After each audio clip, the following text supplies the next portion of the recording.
నమస్తే, welcome to A one TV Telugu news. Rahmatabad Dargah పవిత్రకు భంగం కలిగిస్తే కఠిన చర్యలు తప్పవన్నారు ఆత్మకూరు ఆర్డీఓ డీఎస్పీ. దేశవ్యాప్త కీర్తి పొందిన ప్రముఖ పుణ్యక్షేత్రమైన ఏఎస్పేటలోని రహమతాబాద్ దర్గా శ్రీ హజరత్ ఖాజా నాయబ్ రసూల్ అమాజాన్ దర్గాల పవిత్రతకు భంగం కలిగిస్తే కఠిన చర్యలు తప్పవని ఆత్మకూరు ఆర్డీఓ పావని డీఎస్పీ వేణుగోపాల్ హెచ్చరించారు. భక్తి విశ్వాసానికి పవిత్రతకు చిహ్నంగా దర్గా పరిసర ప్రాంతాలను కొనసాగించే చర్యల్లో భాగంగా నేడు ఏఎస్పేట పట్టణంలో అతిథి గృహాలు, లాడ్జీల నిర్వాహకులు, మానసిక వికలాంగులను సంరక్షించే కేర్ టేకర్స్ దర్గా నిర్వాహకులతో ప్రత్యేక సమావేశం నిర్వహించారు.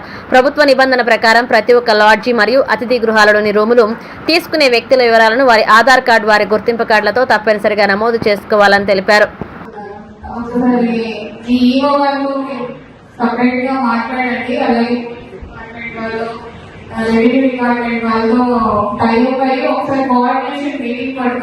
ఇంకా మీరైనా అలాంటి జరగకుండా ఎలాంటి జాగ్రత్తలు తీసుకున్నారనేది స్పెసిఫిక్ గా ఒక యాక్షన్ ప్లాన్ అనేది రెడీ చేసుకోండి. మీరు ఎప్పుడన్నా రండి, నాకు 3 గంటలు రండి. కాబట్టి వచ్చిన వాళ్ళకి సంబంధించిన సమాచారం కానీ అదేవిధంగా దర్గాలో కేర్ టేకర్స్ ఉన్నారు చాలా మంది, వాళ్ళు కానీ మాకు వచ్చినప్పుడు కొంత సమాచారం ఇవ్వాల్సిన అవసరం ఉంటుంది. ఏఎస్పేటలో దర్గా ప్రతిష్టత రాష్ట్ర వ్యాప్తంగా ఉంది. దాన్ని మనం అందరం కాపాడాలి. మీతో పాటు అధికారులు అందరూ కలిసి ఈ ప్రతిష్టను మనం అందరం కాపాడుకోవాలని నేను కోరుతున్నాను. మీరు ఏదైనా ఒక మన యాక్టివిటీ ఇచ్చేటప్పుడు ఎన్ని రకాల జాగ్రత్తలు తీసుకోవాలో అన్ని రకాల జాగ్రత్తలు తీసుకోండి.